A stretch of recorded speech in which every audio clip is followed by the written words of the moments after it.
You're listening to a New York Jets episode of the Jacob Valk Show. He's breaking down the team's latest goings-on as only he can. Follow him on Twitter at RealJacobValk. Here he is, Jacob Valk.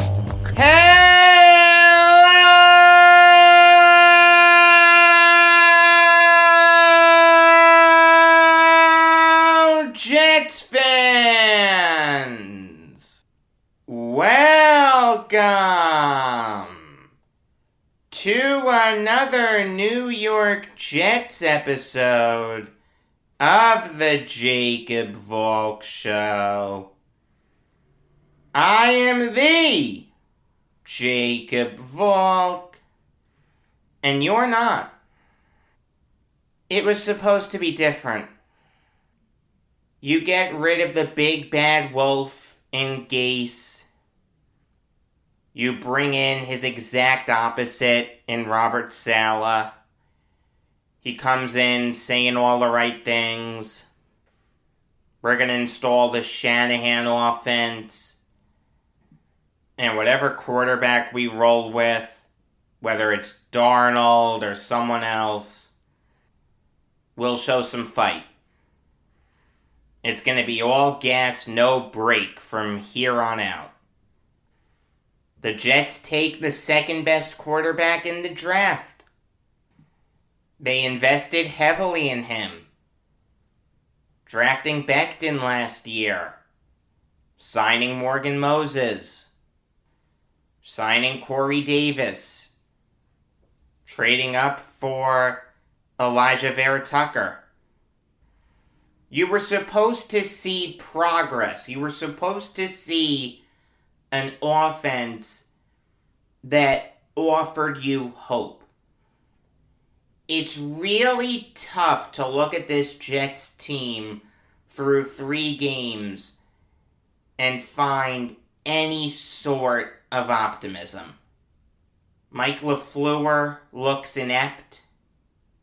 Zach Wilson, I think it's safe to say, hasn't played like a second overall pick.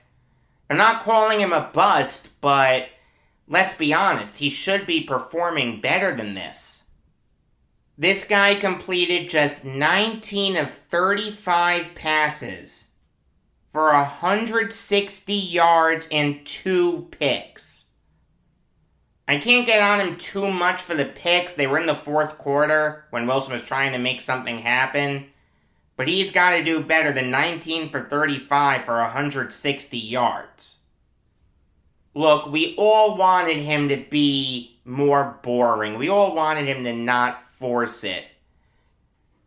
But this guy took that message to the nth degree. This offense was just stale. I can put on a game from last year and air it side by side with the game that you just saw, and you'd see a lot of similarities. You'd see an ineffective quarterback, a dreadful offensive line, an inept running game, drops galore, play calling and personnel decisions that just make you scratch your head. It was supposed to be different. Yes, they'd struggle, but there'd be a light at the end of the tunnel that you could see. There's no light. How can I look at this team and be optimistic? I'm trying to use my brain here, but my heart is just saying, Jacob, it's the same thing as last year. We all thought that this team would be better than last year's team. Granted, we're only through 3 games, but is it safe to say that they're really not a whole hell of a lot better? I think that's fair. Okay, maybe the team is fighting a little bit more. Maybe they're not giving up as much. Who the hell cares? They're still 0-3. They've only scored 20 points through 3 games. That is a level of offensive ineptitude that not even last year's Jets team had. Last year, through 3 games, the Jets scored 37 total points. That's not good, but compared to this team, that might as well be the greatest show on turf. I mean, would it kill this team to not be behind in the first half? To always end up playing behind the 8 ball? They've played 6 halves this year. They have scored 3 points or fewer in 5 of those halves. It's a joke. I mean, what did I tell you about the Shanahan offense? It was overrated. This guy, Mike LaFleur, it's easy to see where all the coaching talent in that family went. I understand that it's only 3 games, but I've got to see a level of competence from the coaches. I'm not seeing that here. I can't get on Salah and Ulbrich because the defense has been good. But this offense is inept. Mike LaFleur is making Adam Gase look like Bill Walsh in comparison. I mean, you can't tell me that the Jets' offense last year was worse than this one. There weren't as many drops. Say what you want about Frank Gore, but he was a reliable running back last year. He wasn't the Gore of old, but at least he was competent. These guys look inept. I mean, you feel bad for Wilson. I gotta tell you, I now know how all the Darnold fans felt watching him last year. You're putting him with a so-called great offensive mind that, let's be honest, was nothing near that. You're surrounding him with players that are playing like garbage. Yet you see this kid going out there for every snap, trying to make it work. Put on a brave face. Doing his best to will this team to victory. It's tough to watch, let me tell you. I mean, all you wanted was just a little bit of competence. If they played like they played in the Panthers game against the Patriots and Broncos, I'm not this despondent.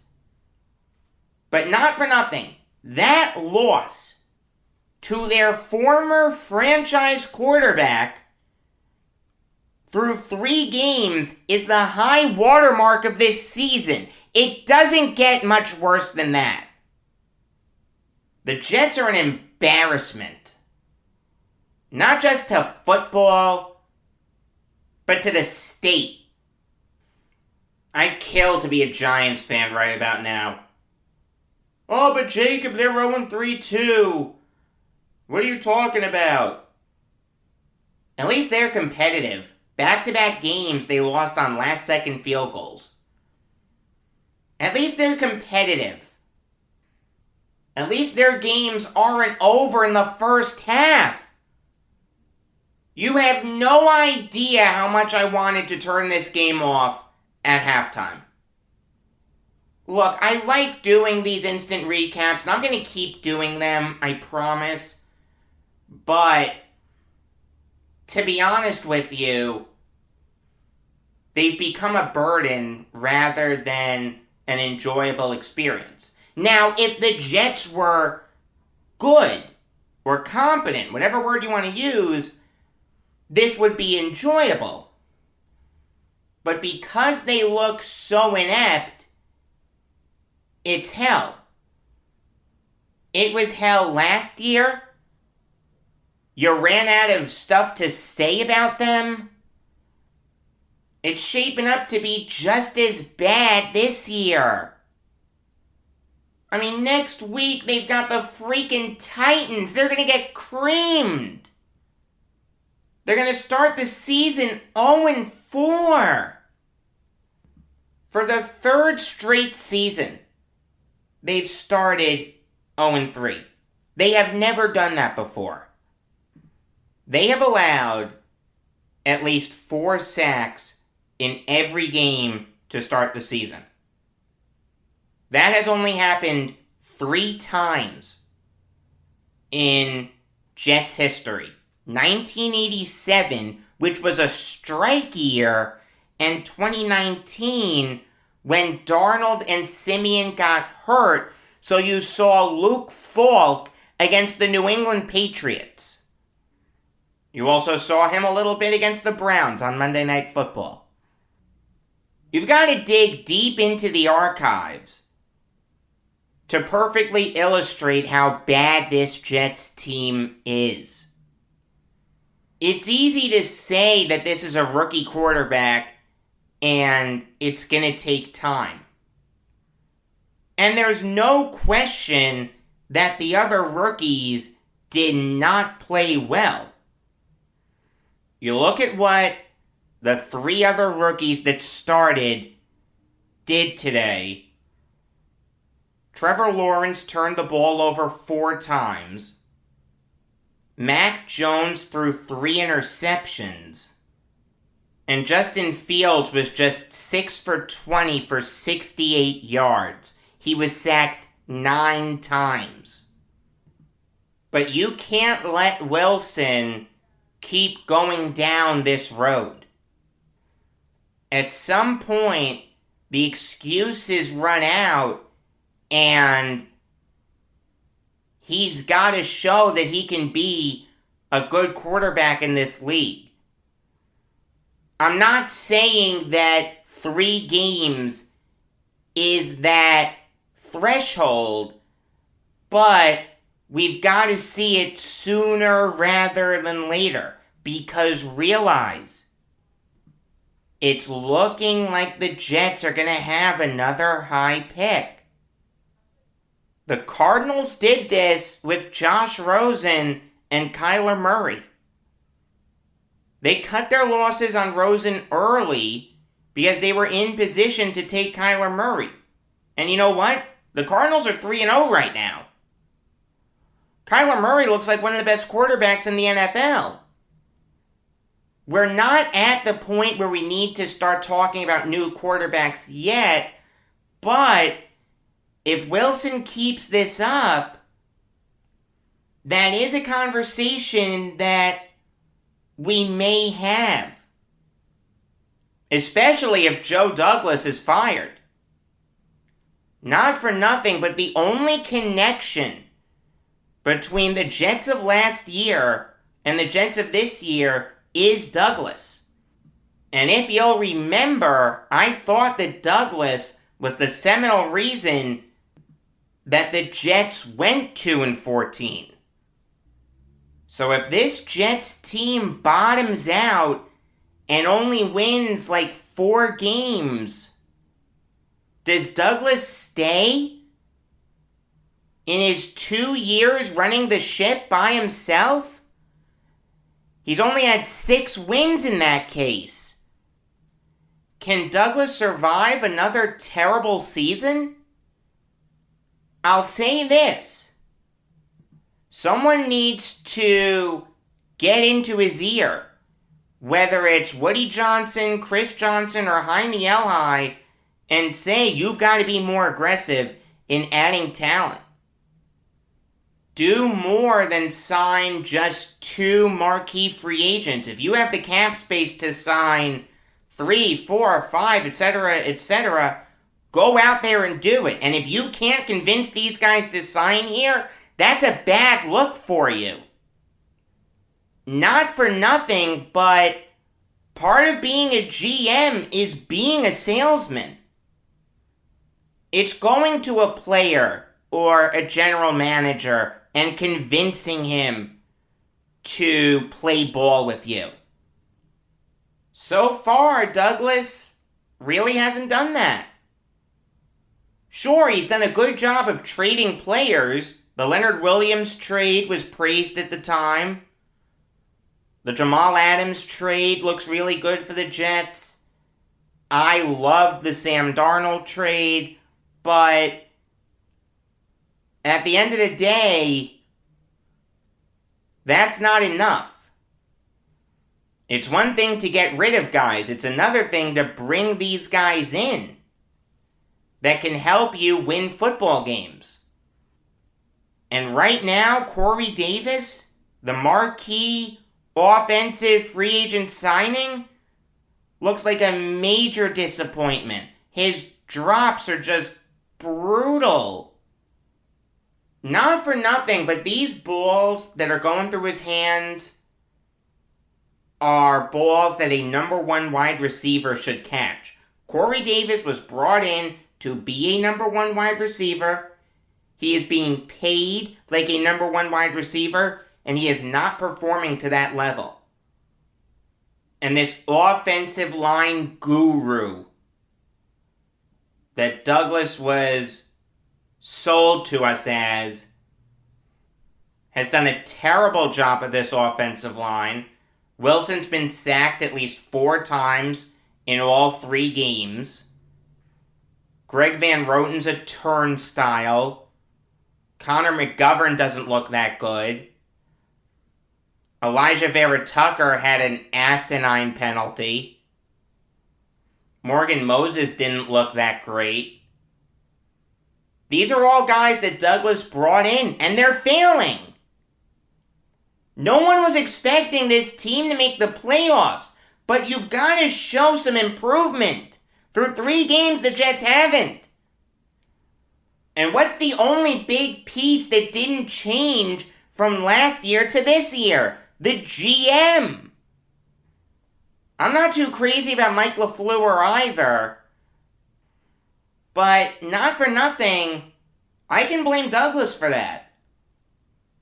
Maybe Douglas should have said to Saleh, hey, we don't want you to bring in Mike LaFleur. Bring in someone else.